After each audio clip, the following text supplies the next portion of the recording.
Yes. Hello? Yes, this is Jackie speaking. Hi, my name is Tony, and this is Every Frame a Painting. Some filmmakers can do action, others can do comedy, but for 40 years, the master of combining them has been Jackie Chan. These days, there's a lot of movies that combine funny scenes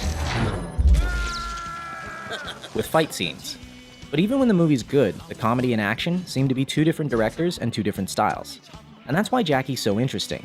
In his style, action is comedy, and his work shows that the same filmmaking principles apply, whether you're trying to be funny or kick ass. So let's dive in. If you'd like to see the names of the films as I'm talking, press the CC button below. Ready? Let's go. So, how does Jackie create action that is also funny? First off, he gives himself a disadvantage. No matter what film, Jackie always starts beneath his opponents. He has no shoes, he's handcuffed, he has a bomb in his mouth. From this point, he has to fight his way back to the top. Each action creates a logical reaction. And by following the logic, we get a joke. In movies, this comedic style goes back to the silent clowns like Chaplin, Lloyd, and Keaton. But I think Jackie has distilled it down to one line of dialogue. Please! I said I don't want trouble! Because he's the underdog, Jackie has to get creative, which brings us to point number 2. He uses anything around him. This is the most famous aspect of his style. Take something familiar, do something unfamiliar. I've seen him fight with chairs, dresses, chopsticks, keyboards, Legos, refrigerators, and of course, not only does this make each fight organic and grounded, it also gives us jokes that couldn't happen anywhere else. Number 3, Jackie likes clarity. He doesn't do dark scenes where everything is color-corrected blue. If his opponent wears black, he wears white.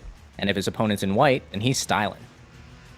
His framing is so clear that in every shot, he's setting up the next bit of action. Here, even though we're watching the stuntman, 2/3 of the frame is the staircase. A few seconds later, we see why.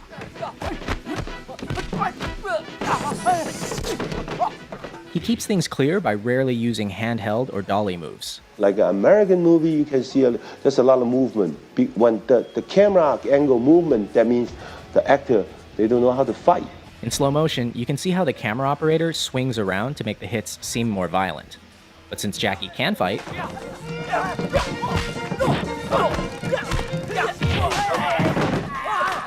I never move my camera. Always steady, wide angle. Let him see I jumping down, I do the flip, I do the fall. When you shoot this way, everything looks more impressive because action and reaction are in the same frame. Notice how you can always see Jackie, the car, and the wall at the same time. But a similar stunt from Rush Hour 3 never includes all of the elements in the same shot, and it doesn't work. The same principle applies to comedy. This shot, directed by Sammo Hung, shows us the punch, the bad guy's face, and Jackie's face all in one. Now check out the same gag in Shanghai Noon. Here, action and reaction are separate shots. It kinda works, but not nearly as well. Why don't more directors do this? Because of number 5. They don't have enough time. Jackie is a perfectionist, willing to do as many takes as necessary to get it right. And in Hong Kong, he's supported by the studio, which gives him months to shoot a fight. And the most difficult thing is when I throw the fan and coming back, more than 120 tick. Those kind of scenes, oh, Jackie, good. It's not good. You can do it. Except, do you have the patience or not? When I rewatch his work, these little things are the ones I'm most impressed by. He doesn't need to do them and they eat into his budget, but he still does them because he wants to. And it's that going above and beyond that I respect and admire. But in America, they don't allow you to do that, because the money just poof, poof, poof, poof.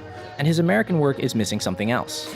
And there's a rhythm also into the way that the shots are performed and also the way they're edited. And Jackie said something very interesting that, that the audience don't know the rhythm's there until it's not there. Jackie's fight scenes have a distinct musical rhythm, a timing he works out on set with the performers. Ready, action, stay where you are. Stay where you are, don't chase me.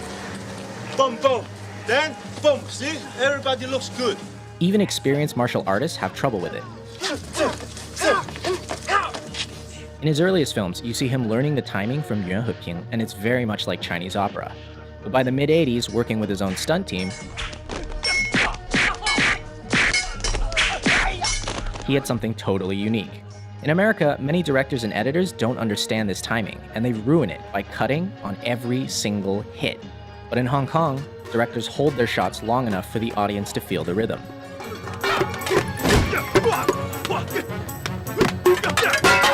The most important part is editing. And most of the directors, they don't know how to editing. Even the stunt coordinator, they don't know how to editing. Hong Kong directors like Jackie and Sammo cut a particular way. In the first shot, you hit your opponent in the wide. In the second shot, you get a nice close-up. But when you cut the shots together, you don't match continuity. At the end of shot 1, the elbow is here. At the beginning of shot 2, it's all the way back here. These 3 frames are for the audience's eyes to register the new shot, and they make all the difference.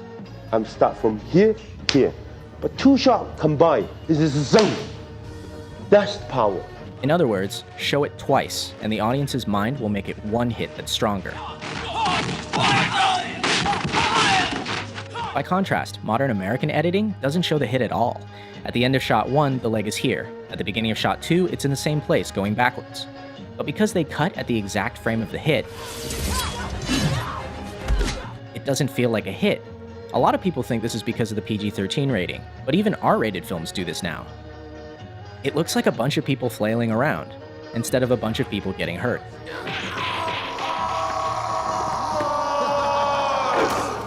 Ouch. Which brings us to number 8, pain. Unlike a lot of action stars who try to look invincible, Jackie gets hurt. A lot. Half the fun of his work is that not only are the stunts impressive,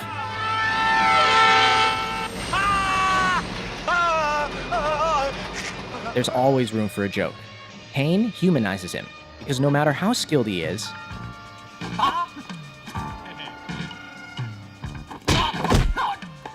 he still gets smacked in the face. In fact, Jackie's face may actually be his greatest asset. Many times the look he gives is all it takes to sell a joke, like when he does an entire fight holding a chicken. Or dressed as Chun-Li. And last, Jackie's style always ends with a real payoff for the audience. By fighting his way from the bottom, he earns the right to a spectacular finish.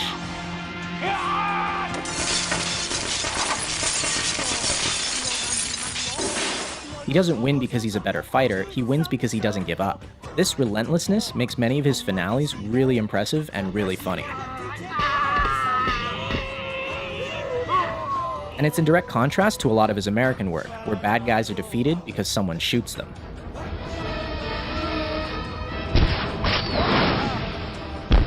Come on!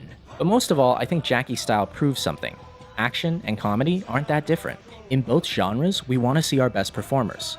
And I think a lot of modern action directors are failing completely. These actors are skilled artists, some of the best in the world. Why are the directors so unskilled? Why am I paying money to not see the action? Whatever you do the best you can, because the film live forever.